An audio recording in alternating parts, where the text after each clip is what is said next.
పరంగా ఎందుకు వదలలేదు.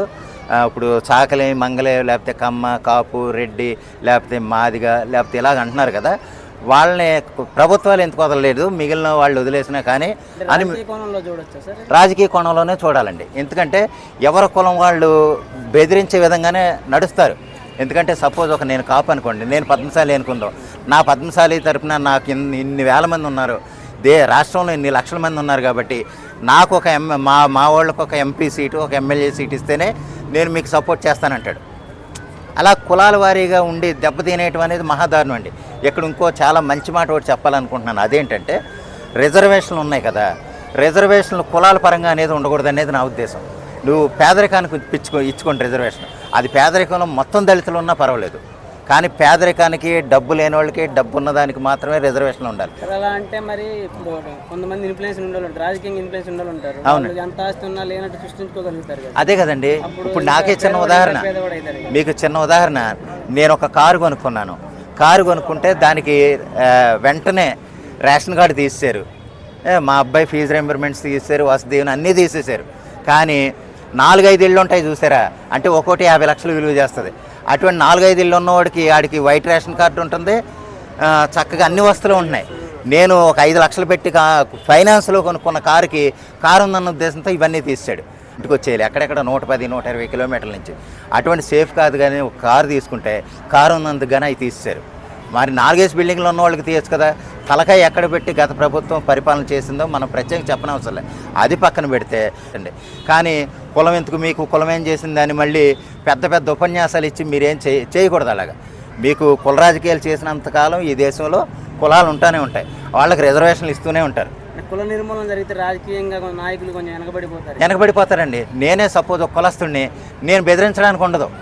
ఇదిగో నాకు అన్ని సీట్లు ఇస్తేనే నేను నీకు సపోర్ట్ చేస్తాను అని నేను బెదిరించడానికి ఉండదు. దానికోసం కులాలను ఉంచుకుంటారు.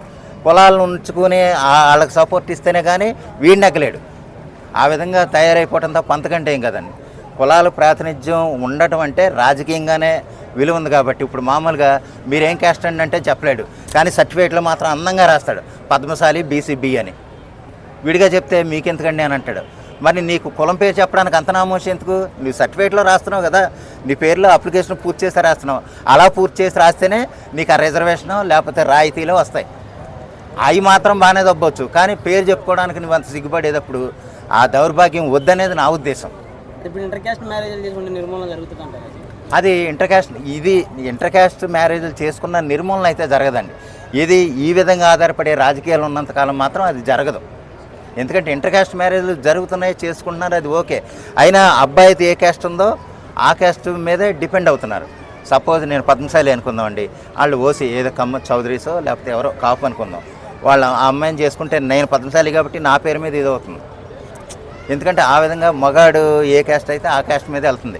దీన్ని కూడా ఒక పర్టికులర్గా ఉండే ఒక ఏంటంటే దానికి ఒక ఆర్గ్యుమెంటు లేదు, దానికి ఒక ఇది లేదు, ఈఎంఐ ఏంటి అనేది లేదు. కలుషితం అయిపోతుంది. కానీ ఎందుకంటే అల్టిమేట్గా కులాల మీదే ప్రభుత్వాలు నడుస్తున్నాయి, కులాల పేరు చెప్పి నడుస్తున్నాయి. ఇదిగో నాకు బీసీలకి ఇంత రిజర్వేషను, ఓసీలకి ఇంత రిజర్వేషను, కాపులకి ఇంత రిజర్వేషను, ఆ చండాలమే నాకు చిరాకండి. ఎందుకంటే రిజర్వేషన్ ఉన్నంత దరిద్రం దేశంలో ఇంకేది ఉండదు. ఎందుకంటే రిజర్వేషన్ ఉండకూడదు. నువ్వు పేదవాడికైతే పేదవాడికి రిజర్వేషన్, పేదవాడిగా రిజర్వేషన్, కులాలకు వద్దు. కానీ రిజర్వేషన్ కన్నా కూడా వారసత్వం అనేది ఎక్కువగా నడుస్తుంది అవును అని అంటున్నారు. అది ఎంతమటుకు నిజం అంటారు? వారసత్వం నడుస్తూ అంటేనండి నడుస్తుంది. ఎందుకంటే ఇప్పుడు వేరే వాడు వచ్చినా మనం ఆదరించలేం. ఇప్పుడు సపోజ్ చంద్రబాబు నాయుడు గారినే తీసుకుందాం. చంద్రబాబు నాయుడు గారిని తీసుకున్నప్పుడు ఇమ్మీడియట్గా మనం కోరుకునేది ఏంటంటే లోకేష్ గారు రావాలని అనుకుంటాం. కానీ దారిని పోయేవాడు ఆడికి ఎంత పేరు వచ్చినా నేను చంద్రబాబు నాయుడు గారి తర్వాత ఈయన ముఖ్యమంత్రి అవుతాడంటే మనమే ఒప్పుకోం. ఎందుకంటే సమర్థత అనేది ఆయనకు ఉందో లేదో కూడా మనం చూస్తాం. ఇప్పుడు చంద్రబాబు నాయుడు గారు వారసుడిగా లోకేష్ గారు అండి, లోకేష్ గారికి ఆ సమర్థత ఉందా లేదా అనుకున్నప్పుడు సమర్థత ఉంది అని మనం గుర్తించినప్పుడు ఓకే లోకేష్ గారి కరెక్ట్ అనుకుంటాం మనం. ఎందుకంటే అక్కడ సమర్థత మెయిన్ అండి. చంద్రబాబు నాయుడు గారిలాగా పరిపాలన చేయగలరా, పెట్టుబడులు తేగలరా, వివిధ రకాలుగా ఆయన చేసిన కార్యక్రమాలు ఈయన కూడా చేయగలరా అనే నమ్మకం కలిగితేనే లోకేష్ గారిని కూడా మనం ఆదరిస్తాం. ఆయన చేయగలరన్న నమ్మకం చంద్రబాబు నాయుడు గారి కంటే బాగా చేయగలరన్న నమ్మకం లోకేష్ గారి మీద కూడా ఇప్పుడు కలుగుతుంది. ఆయన ఎంత బాగా చేయగలుగుతున్నారో మనం ప్రత్యేకంగా చెప్పనవసరం లేదు. ఈ ముగ్గురు కూటమి అంటే ఇది చంద్రబాబు నాయుడు గారు, లోకేష్ గారు, పవన్ కళ్యాణ్ గారు లేదా బీజేపీ కలిస్తే ఎంత బాగా ఉండి ఎంత ఐడియల్గా వాళ్ళ ప్రభుత్వం నడిపిస్తున్నారో మనం ప్రత్యేకంగా చెప్పనవసరం లేదండి. అది అంత గొప్పగానే వాళ్ళు చేసుకుంటున్నారు. అది వారసుడు అని మనం అనకూడదు, అది సమర్థతమేనండి. అనేది ఇప్పుడు ఎగ్జాంపుల్ ఒక క్యాడర్ వరకు రిజర్వేషన్ నుంచి ఇప్పుడు ఎగ్జాంపుల్ ఐపీఎస్ అధికారుడు అతని కొడుకు కూడా రేపు జాబ్ కోసం అప్లై చేసి రాసేటప్పుడు అతనికి కూడా రిజర్వేషన్ వర్తిస్తుంది. ప్రతి ఒక్కరు కూడా అలానే ఉంటుంది. అలా కాకుండా ఒక క్యాడర్ వరకే రిజర్వేషన్ ఉండి మిగతా పెద్ద పొజిషన్ ఉన్న వాళ్ళకు రిజర్వేషన్ లేకుంటే చాలా వరకు ఉద్యోగాలు ఏమన్నా వచ్చే అవకాశం ఉంటుంది కదా? వచ్చే అవకాశం ఉంటుందండి. అందుకనే అంటున్నానండి నేను, క్యాస్ట్ పరంగా రిజర్వేషన్లో తీసేయాలి. ఆడు డబ్బు ఇప్పుడు సపోజ్ ఒక ఐఏఎస్ ఆఫీసర్ అండి, అతను క్యాస్ట్ మీద ఇదేయాడు, రిజర్వేషన్ మీద ఇదేయాడు, నెక్స్ట్ వాళ్ళ అబ్బాయి కూడా రిజర్వేషన్ పొందుతున్నాడు. అదే ఐఏఎస్ ఆఫీసర్ అయ్యి బోల్డ్ అంత ఆదాయం ఉన్నప్పుడు అతనికి ఆ ఫెసిలిటీ పోద్ది.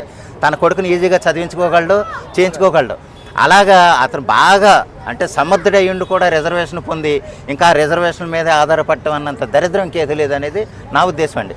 ఇప్పుడు నేను ఫుల్ ఫ్లెడ్జ్డ్గా నా కొడుకుని నేను చదివించుకోగలను. నేను రిజర్వేషన్ మీద పొంది నేను లేని రకంలో, నేను పేదరికంలో ఉద్యోగం పొందానండి. నాకు ఉద్యోగం వచ్చింది, నేను బాగా సంపాదించుకున్నాను. నా కొడుకు అమెరికాలో ఉద్యోగం చేయగలిగే కెపాసిటీ ఉంది, అంత ఆస్తులు నేను సంపాదించుకున్నాను. నా కొడుకు కూడా మళ్ళీ రిజర్వేషన్ పొందాలన్నంత దరిద్రం మీద నేను ఆధారపడ్డానంటే నా అంత సన్నాసి లేడు.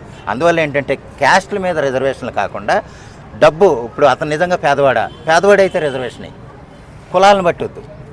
పేదవాడైతే కనుక రిజర్వేషన్ ఇచ్చామనుకోండి, అసలైన పేదలకే రిజర్వేషన్ వస్తుంది.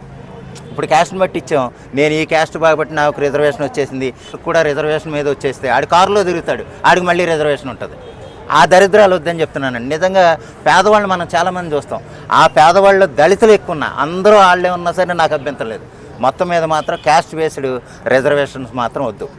కులాలను బట్టి ఉండే రిజర్వేషన్లు వద్దు. పేదరికానికి ఆడు డబ్బు ఉంటే కనుక ఆ రిజర్వేషన్ వద్దు, డబ్బు లేకపోతే అందరికీ రిజర్వేషన్ ఇవ్వండి.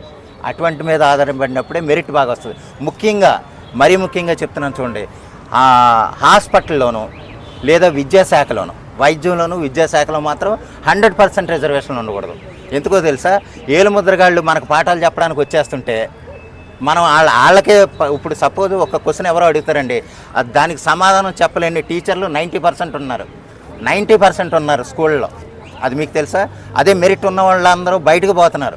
మెరిట్ ఉన్న వాళ్ళకి ఉద్యోగం ఇవ్వండి. అక్కడ క్యాస్ట్ లేదా రిజర్వేషన్ మీద ఉన్న ఉద్యోగం ఇస్తే 35 మార్కులోడికి ఉద్యోగం ఇచ్చేసారనుకోండి, తూతు మంత్రంగా ఆడు చెప్పే చదువులు వీడికి ఎక్కువ.